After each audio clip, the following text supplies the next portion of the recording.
Halo ang nararamdaman ko. Kinakabahan ako, natatakot ako, gusto kong tumakbo pero hawak niya ang kamay ko. Iba't ibang babae, iba't ibang conversations. Rocky's Secret Files. Your story they never knew existed. Tinuruan niya ako kung paano maging isang mahusay na kabit. Yung puso ko parang sinasaksak sa sobrang sakit. Rocky's Secret Files. Secret Files. With Titan Jello. Rocky's Secret Files. Secret Files. Secret Files.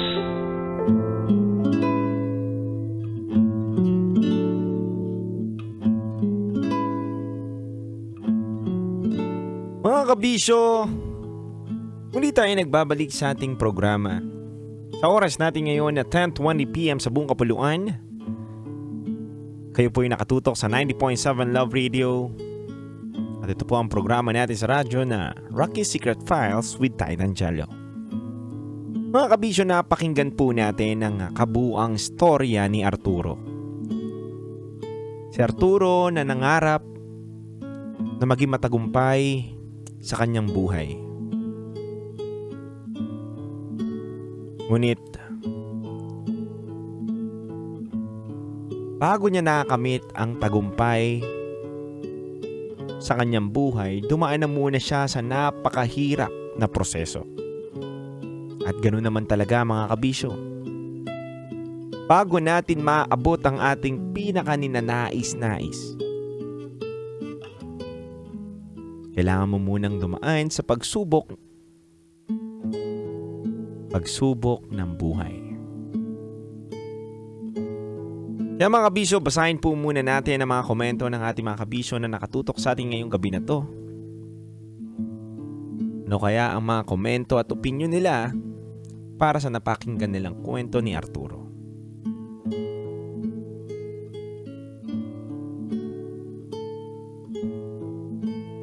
Sabi dito ni Josel, "Good evening DJ Titan Jello at DJ Rakitera. Sa po kong tahimik na fan lang na nasa gilid. Pero sa pagkakataon na po na to ay magbabahagi po ko ng aking komento. Unang-una sa lahat, congrats po sa ating letter sender dahil sa kabila ng lahat ng pagsubok na pinagdaanan niya, hindi siya sumuko. At naging matagumpay pa rin siya sa kanyang pangarap. Salute po sa inyo, Sir Arturo, at naway lahat po ng nakakapakinig ngayon ay ma-inspira rin sa kwento ni Kuya Arturo." Sabi naman ni Jeffrey, "Hi DJ Titan Jello at DJ Rakitera. Isa rin po akong driver na nakatutok ngayong oras na ito. Masaya po ako sa napakinggan kong kwento ni Arturo na kapwa ko pong driver. Talagang walang imposible kapag may pangarap ang isang tao. Talagang hindi mo masasabi ang kwento at buhay ng isang tao kung kailan mababago. Basta wag ka lang talagang hihinto sa pag-abot ng pangarap mo. Maraming salamat Sir Arturo sa nakaka-inspira na kwento ng buhay mo at naway kaming mga driver din ay maging kapareho ng kapalaran mo." Sabi naman ni Nathaniel, "Hi DJ Rakitera at DJ Titan Jello. Masaya ako dahil ang aking ama po ay isang driver. Driver na hindi ko pwedeng sabihin na lang. Dahil 4 po kami magkakapatid ng pinatapos niya. Habang nakikinig po ako kanina na nasa biyahe, naiyak po ako. Hindi dahil kay Sir Arturo. Dahil naalala ko po ang kwento ng tatay ko. Yung tatay ko po isang driver din na pinagtapos kaming magkakapatid. Sakto nga po yung isa kong kapatid ay board passer kahapon.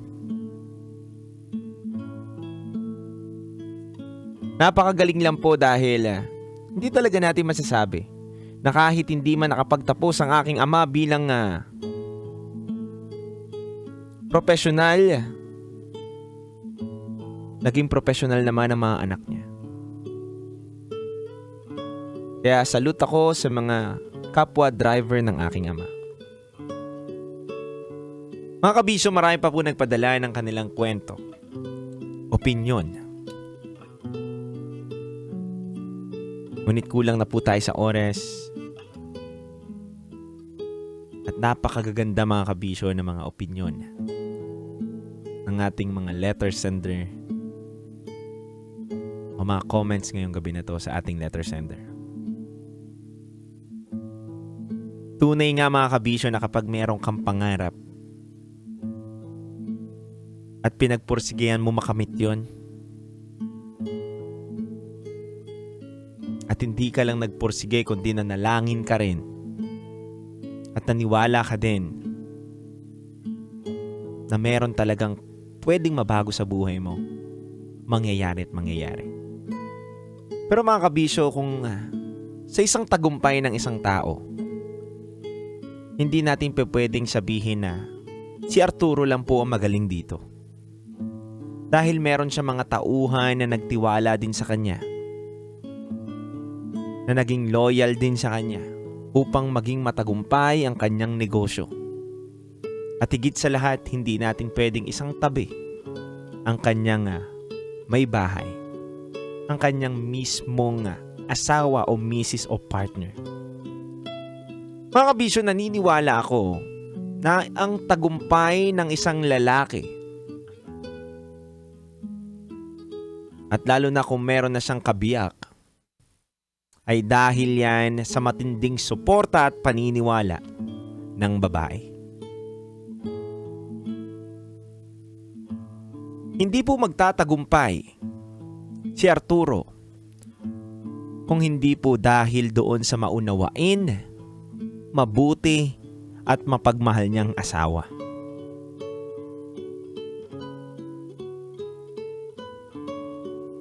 Habang binabasa ko ang kwento ni Arturo, napansin ko na lagi niyang binabanggit doon na salamat sa mabuti kong asawa. Tunay na kapag meron kang mabuti at naniniwala sa iyo na asawa, yung tagumpay mo ay mas magiging matibay at makakamit mo.